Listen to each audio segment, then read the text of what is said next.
Supporters coincés derrière des barrières, des délinquants qui enjambent les grilles, des policiers qui font usage de gaz lacrymogène. Vous saisissez l'image. Eh bien, on ne veut plus la revoir, celle qui a terni la France dans le monde entier le week-end dernier lors de la finale de la Ligue des Champions. 6 jours après ce fiasco, le Stade de France accueille ce soir la rencontre France-Danemark en Ligue des Nations. Coup d'envoi prévu 20h45. Cette fois, plus de 2000 policiers et gendarmes sont sur le qui-vive.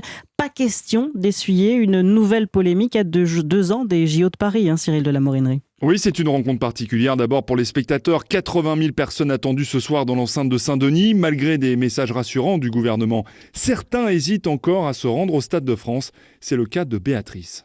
J'ai prévu d'y aller avec mes enfants, mais pour leur premier match au Stade de France, j'ai pas envie de me retrouver au milieu des bombes lacrymo. J'hésite franchement, mais si on y va, ce sera en taxi, en espérant ne pas avoir à terminer à pied en descendant sur l'autoroute par exemple. Du côté des joueurs, hormis Karim Benzema, tous ont regardé la finale de la Ligue des Champions depuis Clairefontaine.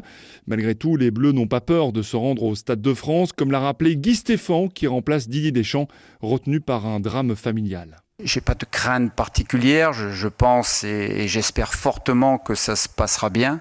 On est là pour gagner un match, on est là aussi pour rendre les gens le plus heureux possible. Pour les rendre heureux, les Bleus espèrent s'imposer face à un adversaire qu'ils vont retrouver dans 5 mois et demi à la Coupe du Monde. Le Danemark, 11e nation mondiale, est mieux classé que l'Allemagne, la Suède ou l'Uruguay.